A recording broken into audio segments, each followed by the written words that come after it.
Welcome to the Tough Decisions Network. This is our special Sunday edition called Survive and Thrive with Dennae.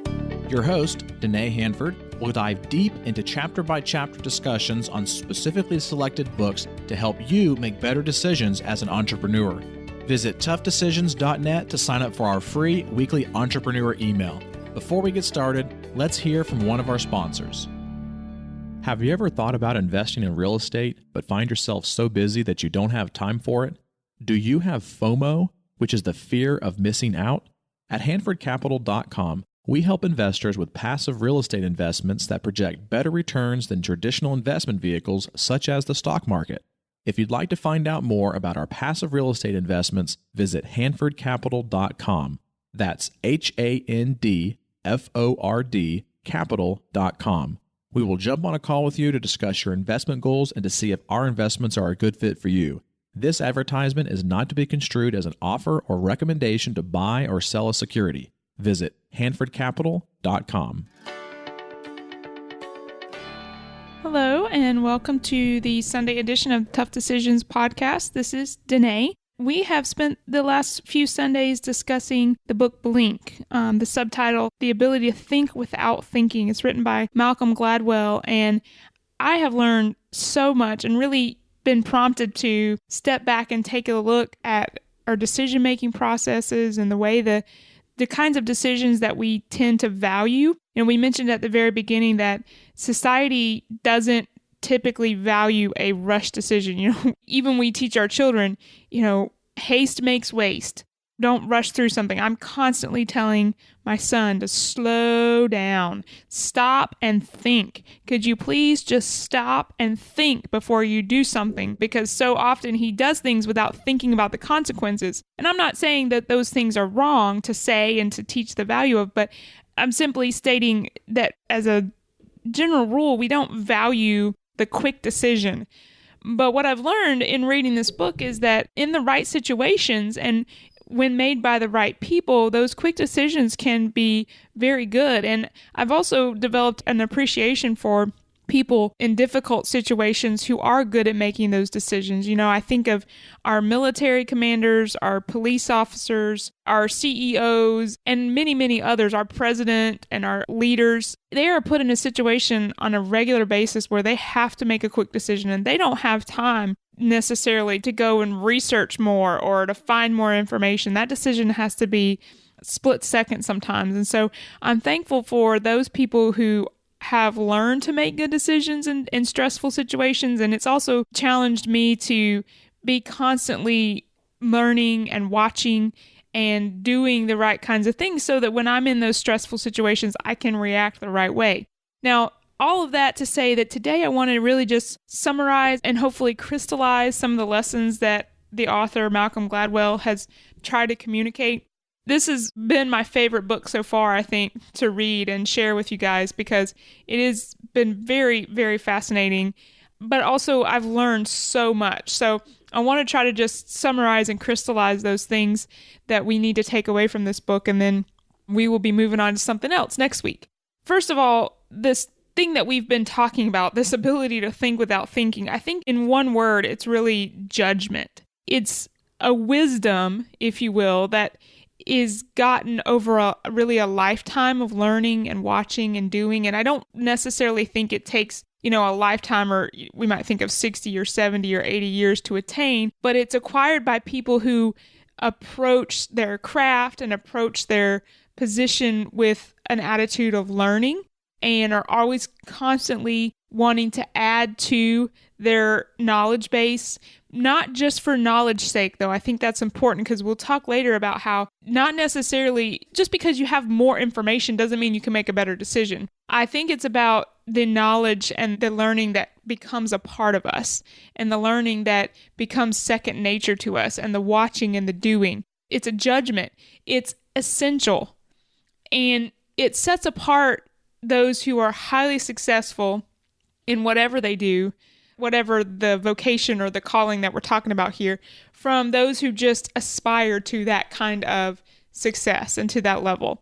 It's an ability to move quickly. It's an ability to move instinctively. And it's somewhat hard to quantify, because a lot of times, I've heard this said of athletes, you either have it or you don't. And I go back to the athletic example because that's something that I've been interested in my entire life. I love watching athletes perform, especially under pressure. I loved playing basketball myself, and I enjoyed the stressful situations. I enjoyed those games that were close and they were fun. That, to me, those situations, that's what you play for. That's what you want to be a part of. And if you shy away from those things, then you really sort of miss part of the experience. That being said, those are the times when you learn some of the greatest lessons that you're going to learn, because, you either do perform or you don't. And if you do, a lot of times you win. And if you don't, most of the time you don't win.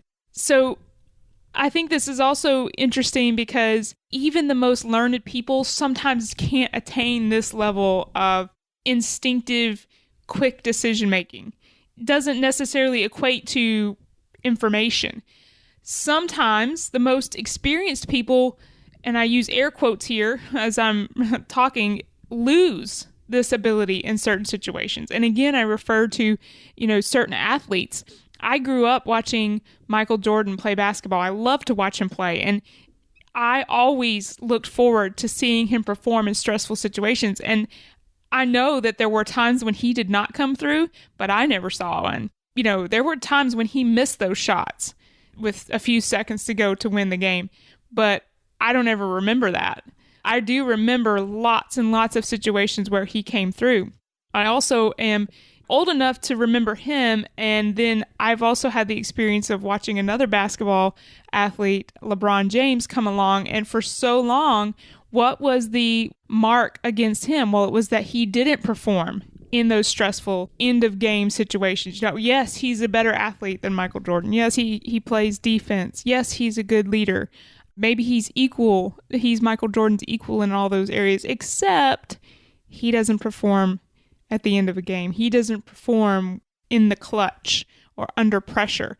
So my point there being that sometimes even the most experienced people lose it in these high stress situations. And again, as I mentioned last episode, that doesn't make them a bad person, but it's something that is hard to explain, and it's really hard to be even critical of, because if you've never been in that situation, then it's hard to know how you're going to react.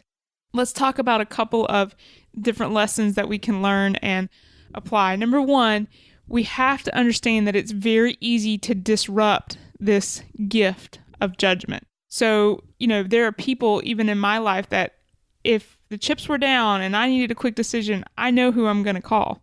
But it is also very easy to disrupt this gift of judgment. We talked about when the body and when you are faced with a life-threatening situation, even the best people can make a bad decision, sometimes a catastrophic decision. I talked last episode about those police officers in the inner city and how they killed a man that was innocent.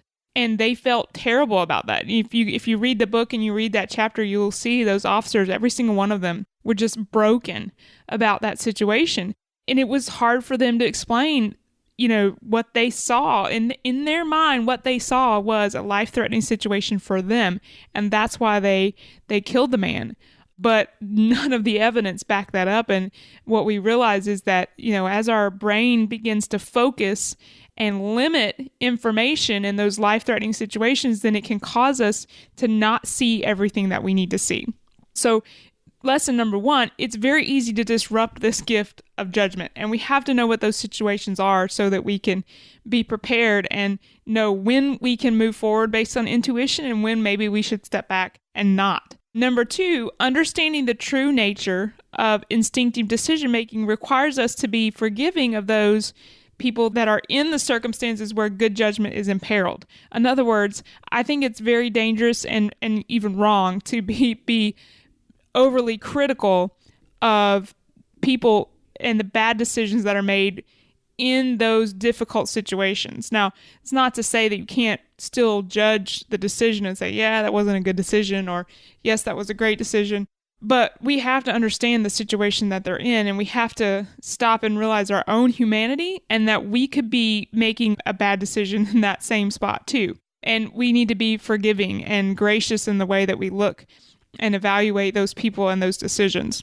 Number 3, and I think this is maybe the most important one, and the one that was really the most fascinating for me, but also the most encouraging, and I think you'll see why. We need to be aware of the confusion of information with understanding.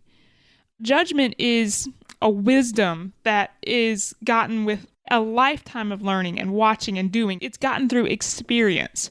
And sometimes I think in our world, because of the amount of information that's available to us, we tend to value large amounts of information.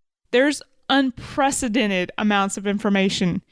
And I think about how things have changed even in my lifetime.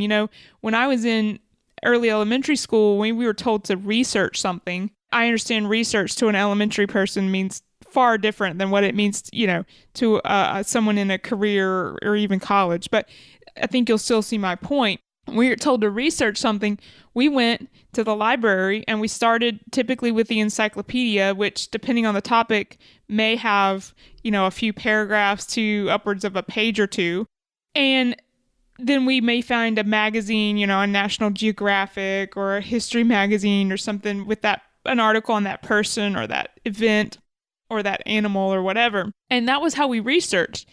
Now, if my children want to research something, they can go to Google and immediately pull up just an information overload on a topic. And we value that. We think, whether we realize it or not, that is important. But in decision making, you'll remember that a lot of times the more information we have, the more difficult it is to make a good decision. It's not about the amount of information, but it's about the ability to process the information that's available and have an understanding of how to use that information. And if you'll recall, there were a couple of episodes back that we talked about how more information actually led and made it more likely that individuals would make a bad decision. If you'll remember, we discussed the example of the military or war games and how the one side had, so many tools at their disposal and they were constantly getting updated information, but that left them focusing on their information and not on that intuitive, what should we do? What's the course of action? So we have to be aware of confusing information and understanding.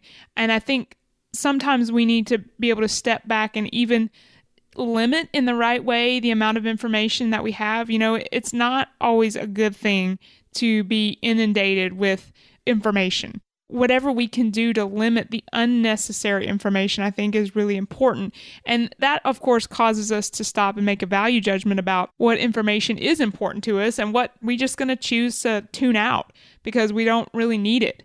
So then that leads us to the final question, and this may be the one that you've been thinking all along, and because I know it's been in the back of my mind, is how do we know when to deliberate and when to blink?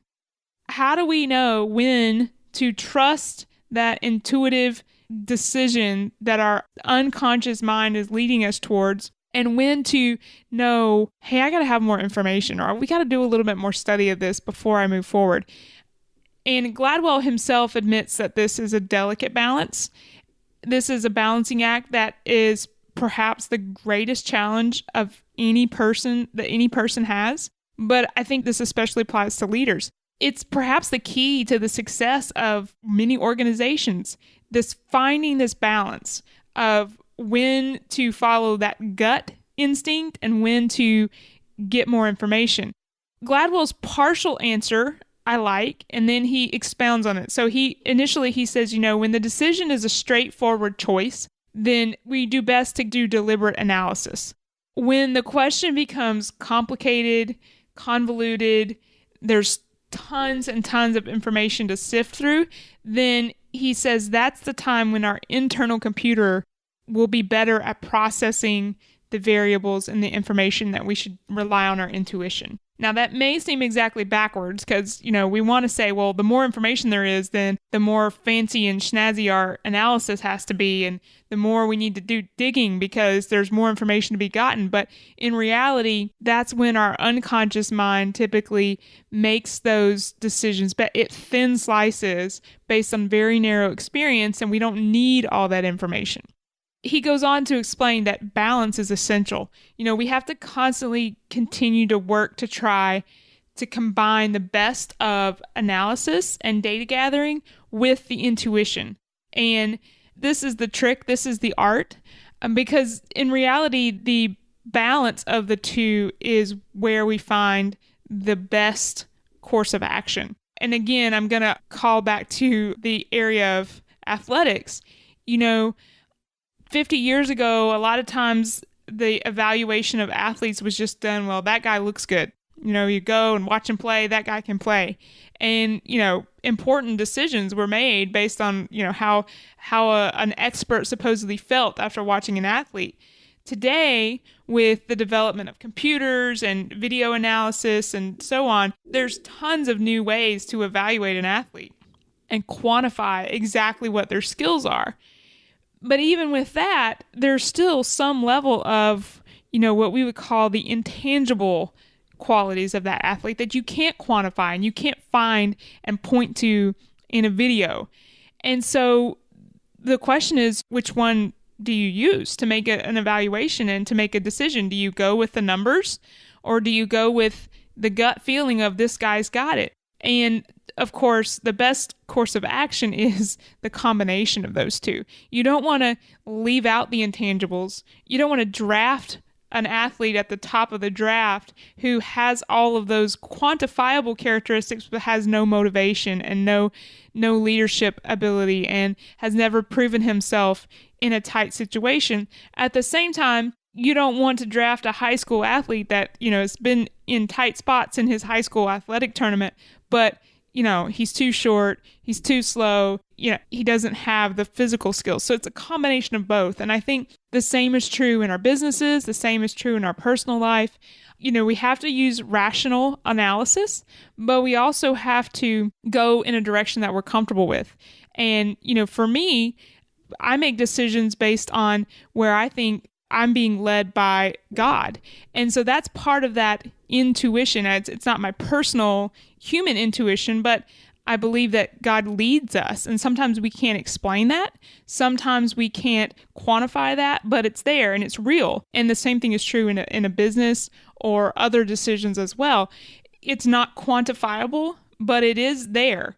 And it is a valid way of making a decision when it's done in the right circumstances and by the right person. So I hope you've learned a lot from this book, Blink. I know I have, and I've been challenged in the way I do my thinking even. So if you haven't yet picked up a copy of it, the book is Blink, Thinking Without Thinking by Malcolm Gladwell. And pick up a copy, read it, and let me know what you think. I'd be interested to hear your thoughts and any impressions that you have. Next week, we will start a new book, and I'll be letting you know what that is over Facebook sometime in the next couple of days, and so we'll look forward to that next Sunday. Thank you for listening to the Tough Decisions Network.